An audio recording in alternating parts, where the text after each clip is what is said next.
A 29-gram rifle bullet traveling 200 meters per second embeds itself in a 3.4 kg pendulum hanging on a 2.9 meter long string, which makes the pendulum swing upward in an arc. A. Determine the vertical component of the pendulum's maximum displacement. B. Determine the horizontal component of the pendulum's maximum displacement. Here I entered the data. Mass of the bullet is 29 grams. That means 0.029 kilograms. Initial velocity of the bullet is 200 meters per second. And mass of the pendulum is 3.4 kilograms. And initial velocity of the pendulum is 0 because the pendulum is at rest. And length of the pendulum is 2.9 meters. Okay. Now, the bullet hits the pendulum and then embeds itself into the block. Let us consider it may be the inelastic collision. Whether it is elastic collision or inelastic collision, momentum is conserved. Therefore, I take that aspect. Momentum is conserved means initial momentum is equal to final momentum. What is the initial momentum of the system? m1v1 plus m2v2. So I calculated that one. And then final momentum. To calculate the final momentum, I don't know the velocity, final velocity. Here, the bullet embeds into the block. Therefore, m1 plus m2, together they will move in an arc like this. Therefore, we have to take m1 plus m2 times Vf, and we have to calculate the Vf. From this, I calculated Vf. Okay. Next aspect. Total energy of the system is conserved. Okay. Therefore, energy of the system after the collision, because the bullet is hitting the block, no? So energy of the system after collision is equal to energy of the system at the maximum height. Because of the collision, the block moves a height h like this. Okay.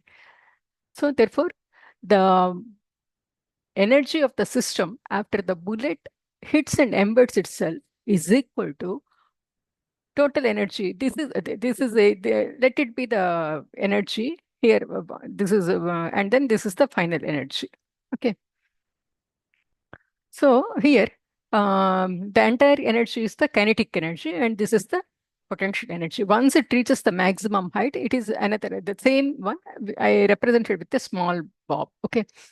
So here, whatever the energy it is kinetic energy.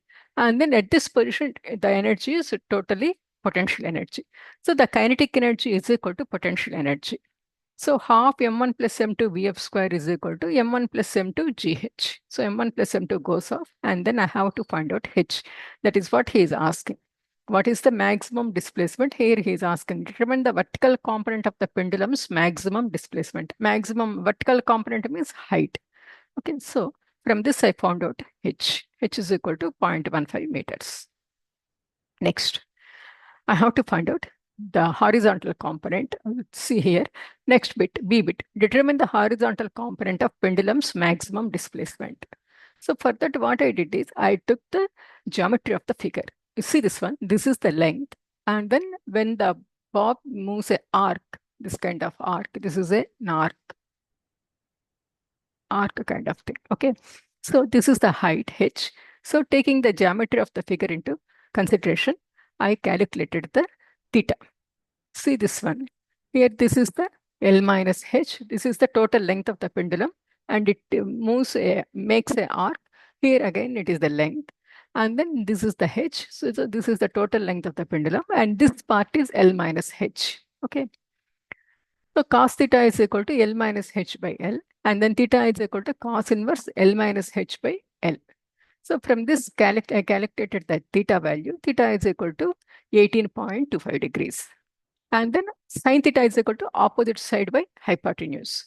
So opposite side is x, and then hypotenuse is L. Therefore, x is equal to L sine theta, and x is the horizontal component of the pendulum's maximum displacement. Okay, so that is equal to 0.91 meters.